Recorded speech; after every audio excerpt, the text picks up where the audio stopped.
And to find out how we could contribute to a greener world, we're going to talk with Hutan Itu Indonesia co-founder Vitri Sekarsari. So, good evening, Vitri. How are you today?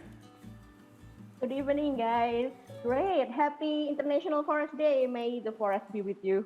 Happy International Forest Day, Vitri. So, thank you so much for being here. We're glad for having you. So, the theme for this year's International Forest Day is forest and sustainable production and consumption. That is so relevant to today's world. So, what are your thoughts about this theme and today's celebration? Right. So here we in Hutan Indonesia, we are this campaign movement that's focusing on increasing awareness and the love of Indonesians to our forest. And we believe that this theme highlights the vital role that forest has in our lives. We believe that actually our modern lifestyle right now has transformed into a greener, a more sustainable practices. With people are now craving for a more sustainable source materials for their food, for their medicine, fashion, housing, even art and culture.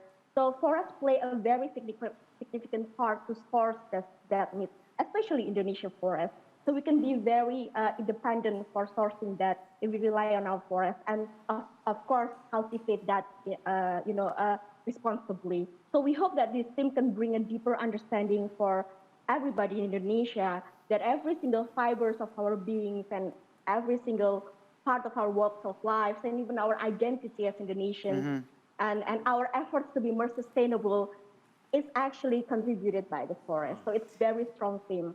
All right. Well, Indonesia has a lot of forests, but I mean, Indonesian forests are mostly victimized by the outside world because we have a lot of, trees chopping and all that, and also fire in the forest. So what is actually the current state of Indonesian forest from your perspective?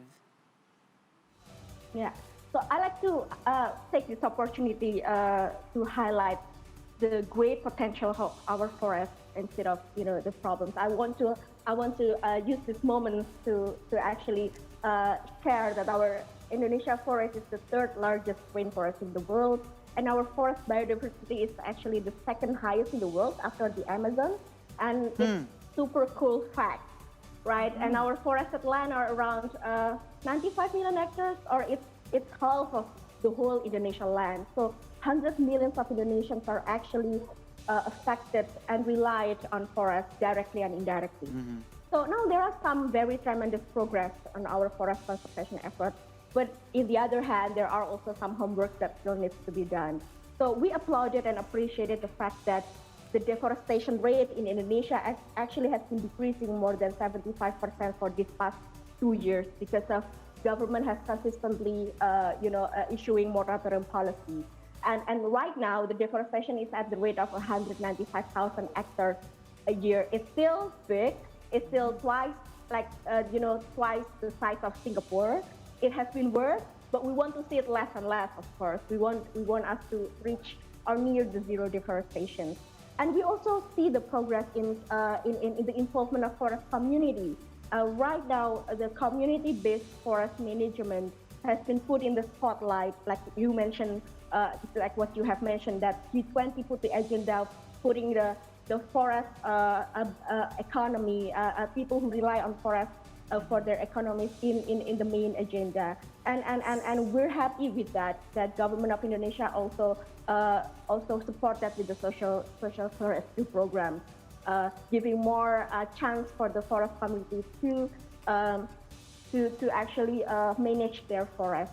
However, the forest restoration target needs to be accelerated, and the recognition and support for the community to protect and gain livelihood from forests should be expanded and more widely supported, instead of the businesses or the sectors that's prone to degrade our forests. So those are some of areas that need improvement, and those are also some of the flagship focus of our campaign in Hutan Itu Indonesia this year. Well, I see this as a what do you call it, an advanced way for a person to be able to save Indonesia's forests, like you and your friends in Hutan Itu Indonesia. But as we are currently seeing cases of over-urbanization could you suggest ways that we could contribute to preserve the forest? Right. So we believe that everybody, whether they can see forest from their windows or not, like us in the big cities, could make real contribution to forest. We can start by educating ourselves on how forests affect our lives, how rich our Indonesia forest is, and relate it to what we actually do in daily life. We could support forest conservation and restoration by starting spreading stories on how diverse our forest is. We could commit ourselves to a responsible consumption. For example, we can start by consuming sustainable forest products produced by forest community and forest farmers. Like instead of using plastic bags, we can start to shop using woven baskets from forest community in Kalimantan. We can replace our sugar with forest honey. We can start drinking forest coffee, which is delicious, by the way. We can alternate to like shirataki, shirataki rice that's now very trending. It actually comes from our native yam called as porang. And you can start using that. We can start wear our our fashions, our apparel using tenun ikat or forest silk that produced by the forest community, using the forest source textile and natural coloring. So we could also contribute our restorations and conservation by doing responsible consumption. And also we can start doing also like donations to forest adoption programs like what we do, and also volunteering in various forest campaign programs. Where our own lives can go hand in hand with forests, not to be exploited, right? Yeah.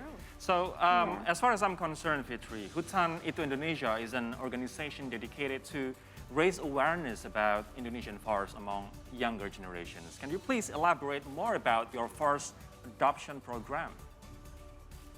Right. So forest adoption program basically one of the solutions that we provide for those who want to help protecting forests but cannot do it directly. And in the other hand, it's also a solution for the frontliners who live in the forest and protect them daily. So with forest adoption program, we could donate certain amount of money to help these frontliners continue protecting their forest area. So usually the forest that we're including in the program is the community forest or customary forest, or what we call as hutan adat, that could usually be threatened by illegal logging, animal poaching, forest fires, or land conversion. So the donation not only used for, mainly will be used for community patrol and monitoring the forest cover, but also it will be used to maintain and make sure that the ecosystem services that forest provide is still there. So it is used to maintain the water access, the water source in the forest. We will use that to develop the micro hydro for the village electricity. We also use that to finance the community forest livelihood and for financing the forest farmers' business, so that then their products can be consumed by us in the cities and in their surroundings. And this year we target to help around 10,000 hectares from community and customary forest in Sumatra, Kalimantan, West Java, and Central Java. It's a start, we know, but we believe in collective impact. We believe in working together. We believe in the beauty of chipping together and make something happen, right? So we work together with implementing partners and with the forest community and also local organization on the ground who specialize in the forest monitoring and also community development. So we really hope we could reach the target and achieve beyond. All right. Now, we have a target of NDC in 2030, right? And Indonesia has a lot of forests, so probably this is one of the focus sector that the government is going to put. So what about our future generation? They're going to be enjoying or maybe suffering from climate change. So how do you get them together and love the forest more? I mean, do you have any specific program on that? Yeah, so our organization, we know the saying that out of sight, out of mind, right? So forest is out of our youth radar, and because of it's out of youth radar, there is a disconnection. So our campaign focusing on how to make forest relevant to youth lifestyle and their values by using relevant channels that they can access every day, like social media, and also using fun, creative, and positive approach, because we don't want to end up preaching to them, because youth hate preaching, definitely.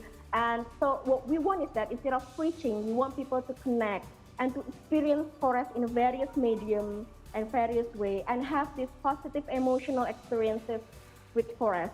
Our way is to to make them understand that our lives have forest footprints on it. And we collaborate with creators, academicians, artists, activists who are not familiar with forests, and we link their passions and their creations to forests. So it can be through food, it can be through fashion brands, it can be through apparel, it can be through science, innovations, music, movie, even through their hobbies. It can be through anything and anywhere because, frankly speaking, for us, forest footprints is actually everywhere. What we can do is that we can just open the channel and just experience it and just collaborate and see what we can give from each other to the forest. Got to do it conservation. together, definitely. Yeah, that is Yeah, right. yeah. Fitri, Yeah. thank you so much for your time. You're very welcome. Happy International Day of Forest once again, Fitri. May forest be Happy always with International us. Day. With forest, you're always with us. That's a good Thank you one. so much. Yeah, take care, everybody.